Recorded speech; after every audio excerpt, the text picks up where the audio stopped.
નમસ્કાર. નવપ્રવાહ ગુજરાતી ન્યૂઝમાં આપનું હાર્દિક સ્વાગત છે. રાજપીપળા ખાતે જિલ્લા પંચાયત પ્રમુખ શ્રી ભીમસિંહભાઈ તડવીની અધ્યક્ષતામાં આયુષ મેળો યોજાયો. આયુષ મેળામાં વિવિધ સ્ટોલના માધ્યમથી નાગરિકોને વિવિધ રોગોનું તબીબો દ્વારા નિદાન કરવામાં આવ્યું હતું. મોટી સંખ્યામાં શહેરીજનોએ લાભ લીધો. યોગા ટીમ દ્વારા યોગાભ્યાસ અને યોગા નિદર્શન થકી યોગ ચિકિત્સા પદ્ધતિ અંગે વિસ્તૃત જાણકારી આપી.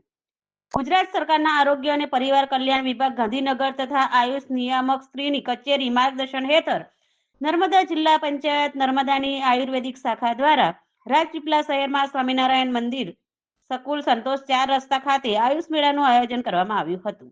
કાર્યક્રમના અધ્યક્ષ સ્થાને જિલ્લા પંચાયતના પ્રમુખ શ્રી ભીમસિંહભાઈ તડવી ઉપસ્થિત રહ્યા હતા.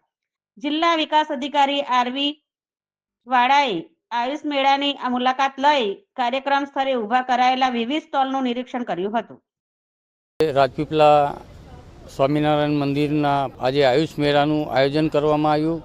ત્યારે આયુષ મેળાના તમામ વિભાગના ડૉક્ટરો અહીંયા આગળ ઉપસ્થિત રહ્યા અને નગરજનો પણ ઉપસ્થિત રહ્યા અને મોટી સંખ્યામાં આજે આયુષ મેળાના માં પધાર્યા તમામ અધિકારીઓ પદાધિકારીઓ અને દરેક વસ્તુ પર આ આયુષ મેળા પર પણ ભાર મેળ્યો છે. ત્યારે દરેક વિભાગના નવા જ્યારે દર્દ પોતાને થાય ત્યારે અહીંયા આગળ નવા સ્ટોલ પણ મૂકવામાં આવ્યા છે.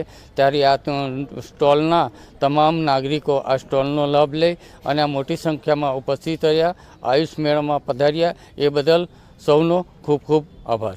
ગુજરાત સરકાર શ્રીના આરોગ્ય અને પરિવાર કલ્યાણ વિભાગ અને નિયામક શ્રી આયુષની કચેરી ગાંધીનગર દ્વારા પ્રેરિત આ આયુષ મેળાનું આયોજન એટલા માટે આપણે કરીએ છીએ કે લોકોની અંદર આપણી જે પ્રાચીન ભારતીય પરંપરા છે એનો પ્રચાર પ્રસાર થાય અને લોકો સ્વસ્થ પોતાનું આરોગ્ય મેળવે એના હેતુસર આપણે આ આયુષ મેળાનું આયોજન કર્યું છે.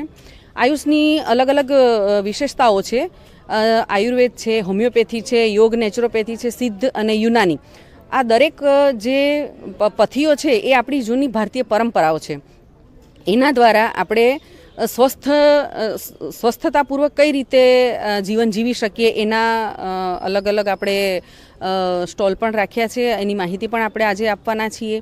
સાથે સાથે આયુર્વેદની વિશેષતાઓ છે, બધી અગ્નિકર્મ છે, પંચકર્મ છે, એનું પણ આપણે એક સુંદર આયોજન કર્યું છે. એનો પ્રચાર પ્રસાર વધે, લોકો એનો લાભ લે અને લોકો નિરોગી આયુષ્ય મેળવે એ માટે આપણે આયુષ મેળાનું આયોજન કર્યું છે.